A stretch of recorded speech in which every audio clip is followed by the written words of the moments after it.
வணக்கங்க. குலுடால் கலெக்ஷன் வீடியோல நம்ம பாக்குறது வந்து பாத்தீங்கன்னா சின்ன பிள்ளைங்களுக்கு எல்லாம் வந்து ரொம்ப பிடிச்ச மாதிரியான ஒரு செட்டு.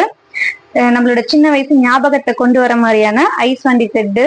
அந்த காலத்துல வந்து பாத்தீங்கன்னா ஸ்கூல் வாசல்ல, திருவிழாக்கள்ல, இல்ல சந்தையில இந்த மாதிரி நிறைய இடங்கள்ல வந்து இந்த ஐஸ் வண்டி போட்டிருப்பாங்க. அதுல வந்து பால் ஐஸ், கப் ஐஸ் அப்படின்னு சொல்லிட்டு நிறைய விதமான ஐஸ்கள் இருக்கும். குழந்தைங்க எல்லாமே அதை விரும்பி வாங்குறதுக்கு ஓடி வருவாங்க. இந்த செட்டுல வந்து பாத்தீங்கன்னா ஒருத்தர் வண்டி தள்ளுற மாதிரியும் ஐஸ் விற்கிற மாதிரியும் குழந்தைங்க எல்லாம் அவங்கள சுத்தி நின்று ஐஸ் வாங்குற மாதிரியுமான ஒரு அழகான காட்சியை இதுல கொண்டு வந்திருக்கு. இந்த செட்டை நம்ம குழுல வைக்கிறது மூலமா நம்மளோட சிறு வியாபாரங்களை வந்து நினைவுபடுத்துற மாதிரியான ஒரு இது. நம்மளோட நினைவுகளை வந்து இந்த மாதிரி ஐஸ் வண்டியில வாங்குறது இதெல்லாம் வந்து நினைவுகளை வந்து மறுபடியும் கொண்டு வர மாதிரியான ஒரு கான்செப்டா தான் நம்ம இதை குழுல வைக்கலாம். இந்த ஐஸ் வண்டி செட் உங்களுக்கு வேணும்னு நினைச்சீங்கன்னா ஸ்கிரீன்ல தெரியுற நம்பர் மூலமா கான்டாக்ட் பண்ணி ஆர்டர் பிளேஸ் பண்ணிக்கோங்க. இந்த மாதிரி வீடியோஸ் பார்க்க நம்ம சேனலை ஃபாலோ பண்ணுங்க. தேங்க்யூ.